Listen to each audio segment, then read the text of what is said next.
In a beautiful and quiet village lived a young girl named Chidera. She was gentle, with a beauty that seemed to shine from her soul. Soft eyes, a warm smile, and a heart as pure as the morning dew.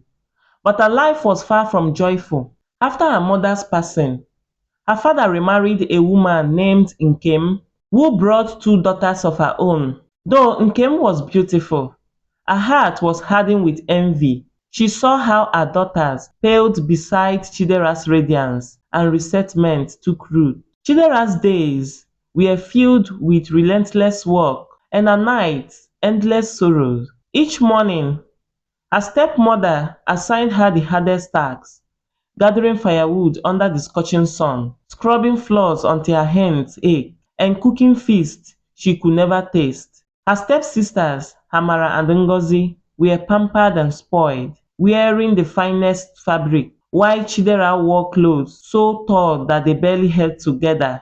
One day, unable to bear the pain, Chidera ran into the depths of the forest to pour out her grief. She fell on her knees and wept, her tears mingling with the earth. As her cries faded into the trees, a soft glow appeared, illuminating the forest floor. Startled, she looked up to find a shimmering figure, a fairy with wings like woven moonlight and a face radiating kindness. "Do not despair, child," the fairy whispered, extending her hand. In her palm lay an elegant enchanted quill. This quill holds the power to bring anything you draw to life. Use it wisely, and it shall help you in your time of need. Chidera's heart filled with gratitude as she took the quill, and from that day on, she used it in secret. When burdened with impossible chores, she would sketch helpers to lighten her load. Small figures that swept floors, gathered water, and prepared meals. She worked hard, but with the quill's magic, her spirit stayed bright. Months later, a grand announcement echoed through the kingdom. A royal masquerade ball was to be held at the palace. The prince himself would be in attendance, seeking a bride whose beauty matched her heart. Chidera's pulse quickened as she imagined herself at the ball, but her hopes were quickly dashed.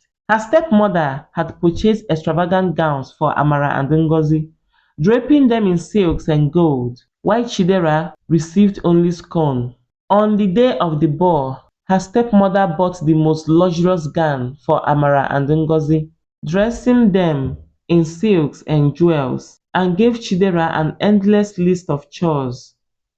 "You are to stay awake until midnight, scrubbing and polishing every corner of this house," she ordered with a smile, before she left with her daughters, laughing as they disappeared down the road. But as soon as they were gone, Chidera knew what she must do. She took the enchanted quill and with a trembling hands began to draw.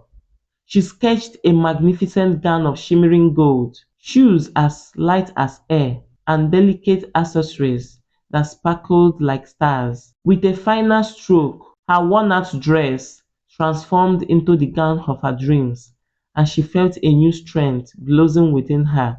When she arrived at the ball, the crowd felt silent, captivated by her elegance.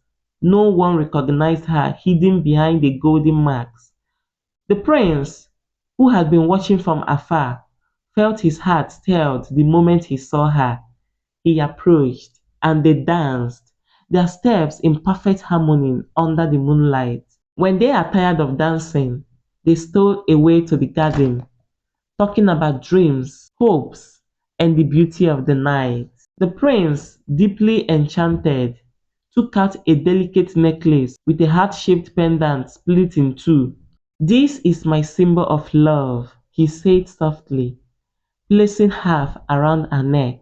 "The other half I keep, so that one day I may find you." But as he gently asked her to remove her marks, a bell sounded the arrival of midnight. Remembering her stepmother's warning, Chidera sprang up in a panic. She couldn't reveal herself now. She turned and fled. disappearing into the night as the prince called out to her, his heart breaking. The next morning, the prince was filled with a fierce determination. He ordered a kingdom-wide search for the woman with the pendant. Whoever wears the other half of this heart-shaped pendant shall be my queen, he declared. The women of the kingdom, hoping to get lucky and marry the prince, tried in many ways to get the replica of the other piece of the necklace, but none could get the exact one. Words of the search quickly reached Chidera's stepmom, and her heart twisted with greed. One day, when she was inspecting Chidera's room, she saw a sparkling object hidden under the pillow. Curious, she took it and drew with it. She was amazed at the result. She snatched it up with a wicked smile. She ordered her eldest daughter to draw a copy of the pendant with the magic quill. But though the magic quill did her bidding, the replicas were flawed, lacking the perfect fit of the original. Still, Nkem marched Amara to the palace, where the prince examined the pendants but noticed something off. "Why doesn't it match?" he asked. Amara quickly claimed it had been chipped by accident, and the prince reluctantly accepted her explanation. At home, Chidera's heart broke, but she wished her stepsister well, hoping she might find happiness in her place. Days passed, and the prince became more restless, his heart sensing something amiss. One day, he retreated to the forest to clear his mind. There, as if by fate, he encountered Chidera sitting under a tree, who saw him and pretended not to know him. He came to her. They spoke briefly, her kindness stirring memories of his mysterious love. As she turned to leave, she stumbled, and the pendant slipped from her neck. The prince saw it fall, and with a surge of realization, he held it in his hands, the missing piece he had been searching for. His heart pounded as he looked at her, recognizing the warmth in her eyes. Wordless, he embraced her, and she wept, confessing all she had endured.